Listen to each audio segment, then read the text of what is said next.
पहले तो समस्त झारखंड वासियों को, आप सभी को और साथ ही साथ हमारे कांग्रेस पार्टी के शीर्ष नेतृत्व को और माननीय मुख्यमंत्री झारखंड सरकार माननीय हेमंत सोरेन जी को तहे दिल से धन्यवाद कर रही हूँ कि उन्होंने इतने युवा कंधों पर इतनी भारी जिम्मेवारी सौंपी है। और आज मैं आप लोगों के बीच में कृषि सहकारिता पशुपालन मंत्री के तौर पे यहाँ पे उपस्थित हुई हूँ। आज मैंने अपने ऑफिस का प्रभार संभाला है और विशेष रूप से आज जो आप लोगों को बुलाया गया है, मैं किन चीज़ों पे जो विभाग की जो चुनौतियाँ रहेंगी आने वाले समय में और उन चुनौतियों को लेके कैसे हम लोगों ने अपना विजन का जो ब्लूप्रिंट चॉक आउट किया है उसी पे आज चर्चा करना है।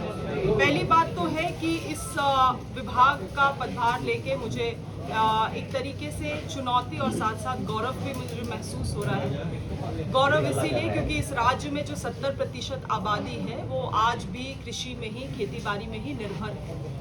और सबसे बड़ी चुनौती आज ये होता है कि क्योंकि हमारे पास सिस्टम व्यवस्थित नहीं है, हम लोगों के पास कोई तरीके के पॉलिसीज़ नहीं है, अधिक से अधिक किसान अपने खेती बाड़ी को छोड़ के लोग बाहर राज्यों में जा रहे हैं और मजदूरी कर रहे हैं, पलायन कर रहे हैं। तो ये सबसे बड़ी चुनौती है इस राज्य के लिए। इसीलिए ब्रॉडली जो है हम लोग 3 चीज़ों को अपने प्राथमिकता लेके चले। पहला चीज़ जो है कि पूरे सिस्टम को हम लोग कैसे व्यवस्थित करें, चाहे वो पहला चीज़ है जो सप्लाई चेन और कोल्ड स्टोरेज डेवलपमेंट का हम लोग बात करें। कई सारे जगहों पे हमारा ही मांडर विधानसभा क्षेत्र देखा जाए तो कोल्ड स्टोरेजेस बनाई गई हैं मगर उनको व्यवस्थित रूप से हम उपयोग नहीं कर पा रहे। हाल ही के दिनों में झारखंड में हम लोगों ने देखा था कि कैसे आलू का क्राइसिस हुआ था और अभी भी वो क्राइसिस चल रहा है। इन चीज़ों के लिए हम लोग सिस्टम को, कोल्ड स्टोरेजेस को और एक दुरुस्त सप्लाई चेन कैसे डेवलप करें, पहले तो ये हमारी प्राथमिकता होगी। इसके अलावे इस राज्य का एक शान है बिरसा एग्रीकल्चर यूनिवर्सिटी, जो धीरे धीरे अगर हम आप उसको देखें तो उसका चमक फीका होते जा रहा है। कैसे उस यूनिवर्सिटी को हम लोग दोबारा से उसको रीएक्टिवेट करें, उसको दोबारा से दुरुस्त करें, ये भी हमारा प्राथमिकता है। इसके अलावे जितने भी रिसर्च सेंटर हमारे डिपार्टमेंट के अंदर आता है उन रिसर्च सेंटर्स का हम लोग अधिक से अधिक लाभ अपने विभाग को कैसे पहुंचा सकें, किसानों तक हम लोग कैसे पहुंचा सकें, ये दूसरी प्राथमिकता है। तीसरी चीज़ है कोऑपरेटिव्स। अगर कोऑपरेटिव्स को सही मायने में सही तरीके से चलाया जाए तो वो राज्य को एक बहुत ही बेहतर दिशा दे सकता है स्वरोजगार के माध्यम से। तो आज जो कोऑपरेटिव्स हमारे पास हैं वो काफ़ी डिफंक्ट पड़े हुए हैं, तो उन कोऑपरेटिव्स में कैसे जान भरे और उन कोऑपरेटिव्स को अधिक से अधिक हम लोग किसानों को लाभ पहुंचाने के लिए उपयोग करें, ये हमारा दूसरा प्राथमिकता है। इसके अलावे ई गवर्नेंस हो या जो भी इलेक्ट्रॉनिक सिस्टम के माध्यम से किसानों तक कम्युनिकेशन, योजनाओं का लाभ पहुंचाना, योजनाओं का अवेयरनेस उनके बारे में उन तक बातों को पहुंचाना, इसमें भी हम लोगों का खासम खास ध्यान रहेगा। दूसरा कैटेगरी है, क्योंकि मैंने 3 ब्रॉड कैटेगरी का बात किया, पहला तो जो पूरे सिस्टम को व्यवस्थित करना था, दूसरा कैटेगरी है कि कैसे किसानों को डायरेक्ट लाभ होता है वो कैसे पहुंचाया जाए। आप लोगों को याद होगा कि चुनाव से कुछ महीनों पहले हम लोगों ने 2 लाख केसीसी लोन माफी योजना धरातल पे उतारा था। कई सारे किसानों को इसका लाभ मिला है, कई सारे किसान आज भी इस योजना से वंचित हैं। तो कैसे हम लोग राज्य के हर एक किसान तक और साथ ही साथ ये जो केसीसी है वो एनपीए खातों तक भी कैसे लागू कराया जा सके, ये एक प्राथमिकता है।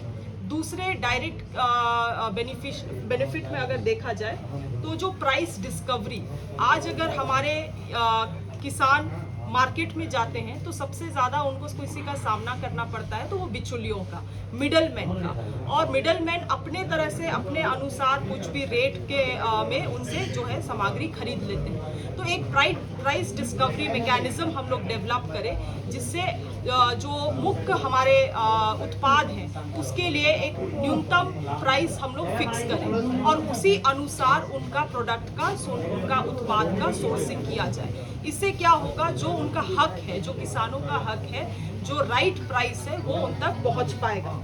इसके अलावे इरिगेशन, क्योंकि हमारे डिपार्टमेंट में इरिगेशन का सोल माध्यम है भूमि संरक्षण विभाग के द्वारा, आपका तालाब हुआ, पोखर हुआ, यही सब चीज़, मगर जो हमारे दूसरे मंत्रालय हैं, इरिगेशन का जो मेजर इरिगेशन और माइनर इरिगेशन आता है, उनके साथ समन्वय बनाते हुए, उनके साथ एक समन्वय स्थापित करते हुए इरिगेशन का लाभ कैसे किसानों तक हम लोग पहुंचा पाए, इसमें भी एक हमारा फोकस रहेगा।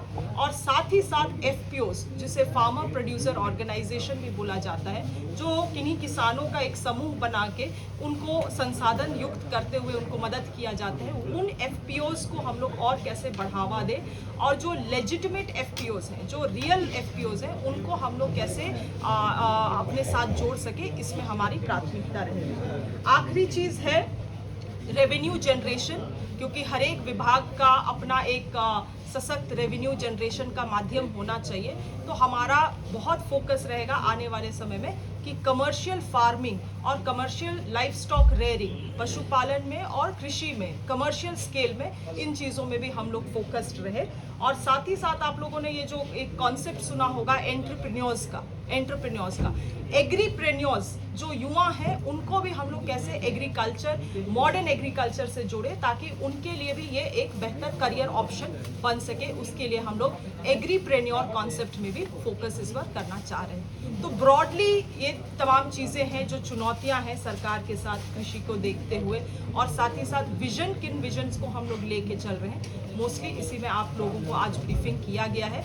हमारा प्रयास रहेगा इस विभाग से लगातार एक मीडिया कम्युनिकेशन हम लोग जारी करें, चाहे वो साप्ताहिक हो या 15 दिन में हो, उसमें हम लोग चर्चा करेंगे, मगर हमारा एक प्रॉपर ब्रिज, कम्युनिकेशन ब्रिज आप लोगों के साथ स्थापित रहेगा। Thank you.